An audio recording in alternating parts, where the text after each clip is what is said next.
What is good, you guys? It's your boy Joey Sings, and welcome back to the channel for a brand new video, honey. Yes, y'all read the title right, you guys. We is getting into ice cream sandwich, I believe it's the name of the channel for the first time. And the video is called Bad Customers, baby. And as somebody who has been a server for a long time, trust and believe I know about bad customers. So I'm excited to get into it and see what is going on, you guys.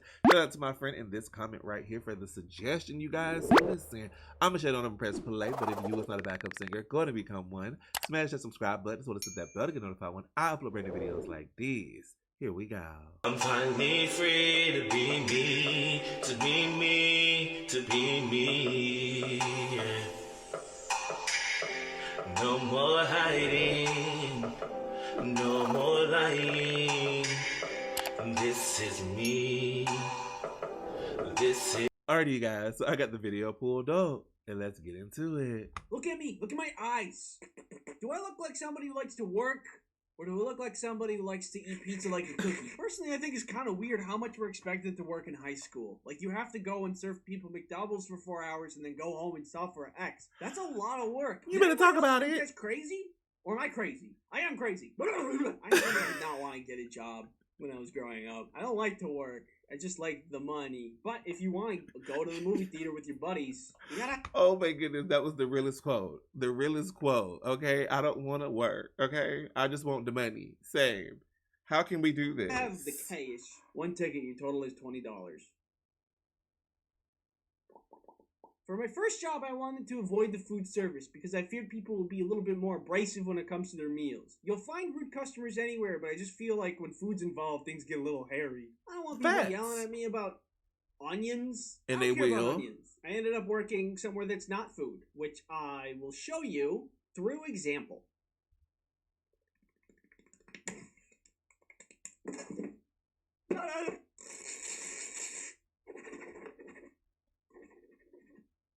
That's right, my very first job was here, at the UPS store.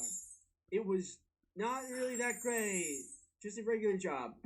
Don't worry about that. When I turned Don't worry age of about 16, my dad helped me network with the local UPS store and get me a job. Which, thank you, Dad, for helping me do that, because at that age, I was not the proper candidate for being an employee. While working there, I met a lot of really nice people and a lot of really cool people. But when you work in retail, it's impossible to not meet some, how would I say this in a nice way?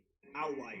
So one time this woman and her daughter came into the store and they said they needed to ship something. When you ship something out of the UPS store, you gotta ask a bunch of questions like, where is it going? Is it going internationally? Do I need to be worried about what's in this box? Blah, blah, blah. So I'm going through these questions and entering information into the computer, as I did with any customer. But apparently, that was a wrong thing to do. And she unfolded her cane, which apparently just turned into a chair, sit down and says, this is going to take a while. Excuse me? Why would you say that? You could say a million things to me. Why not compliment me? Why not say, wow, Andy, your eyes look beautiful today. She was shipping internationally, which means I had to do extra steps to make sure it gets there. So after a minute or so, she turns to me and says, you guys should really have the computers on our side of the desk so we can do it faster than you. Oh, I'm sorry. Do you know all the rules and regulations for shipping overseas? Do you know how this computer works? No. The worst part about rude customers is that you can't say anything despite if they're wrong or not. The customer is not always right, and the person who coined that famous phrase was very wrong and probably was also a customer. I think if you're mean to retail workers, they get to yell back at you. Or at the very least, you get to tell them that they're mean and make them leave. You're mean! I don't ever encounter these kinds of people at work, and I've never seen them in the wild. But if I did, and I didn't have to keep my mouth shut because I didn't work there, then I'd go right up to them and say, you're mean!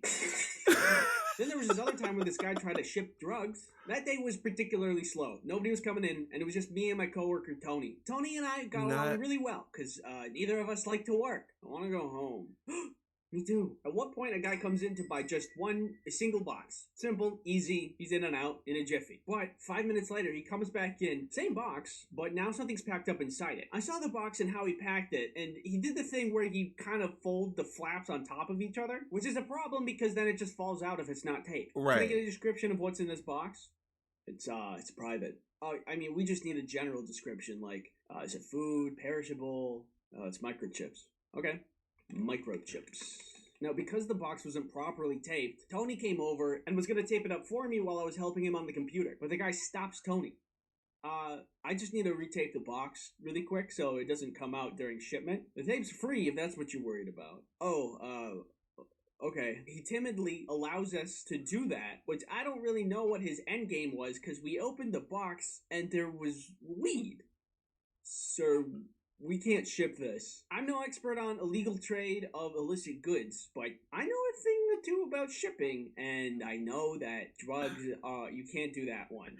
That's You on can't the do no-go that. zone. We opened the box because we needed to redo the flap so we could tape it properly. So if he just came in with the box taped, we wouldn't have known what he was shipping. There's no x-ray machine at the UPS store to see what's inside the box. The only missing component here was tape. More than anything, the situation just was awkward. Okay. That's, sorry. I want to go home. Me too. Here's some advice. If you want to ship drugs, don't. Then there's this other time where this guy tried to overnight a misshapen magazine. This time I was working alone. It was a night shift. It's dark out. And this guy comes in holding a magazine. Hello, sir. I can help you at this register. Oh, he's just getting an envelope. Probably to ship that magazine. Is he packing it up back there? Is he trying to hide something from me? Weird. I want to go home. I'd like to ship this next day air, please. When you ship like a piece of paper next day air, UPS has this special envelope that makes it cheaper. And I saw that he's trying to do that. So I talked to him about it. Oh, actually, we have these special envelopes that cut you a deal, so it's cheaper to ship next day air. At first, he was hesitant about that, which is definitely a red flag, because it was like $100 cheaper to ship through the special envelope. And why wouldn't you do that? You could spend $100 on buying, like, I don't know, Five Guys. That's a lot of Five Guys. Five Guys good. But still, nobody would pass that up, so it was weird that he hesitated. I eventually talked him into it because I think he was like catching on that I was catching on that he was being suspicious. So I started typing in the information for him, and he started to move the magazine from the envelope he picked up already to the other envelope that I offered him. And while he was doing this, I saw that it had a big weird lump in it. So that's another red flag. 2 for 2, baby. Why was the magazine bulgy? Is he shipping drugs? Oh my god, this is like $1,000. Who is he sending this to? What if it's the mob? Well, now I have my fingerprints on it. Oh shit.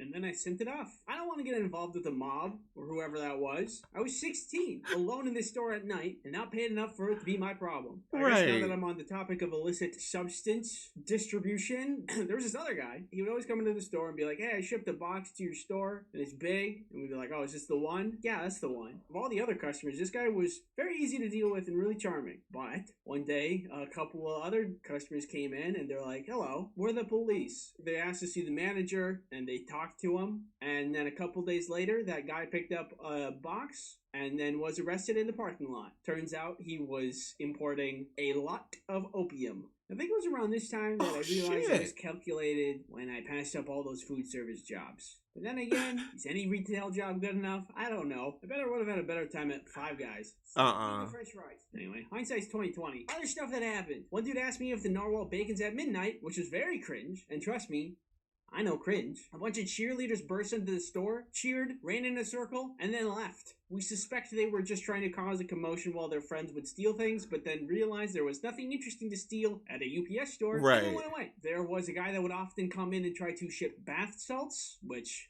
Again, I'm not paid enough for that. A man wanted me to send faxes, and then when I told him the number wasn't working, he shook the paper in my face and yelled, fax! It's not working. Fax! Another dude wanted me to help him with his email because the government was hacking his email.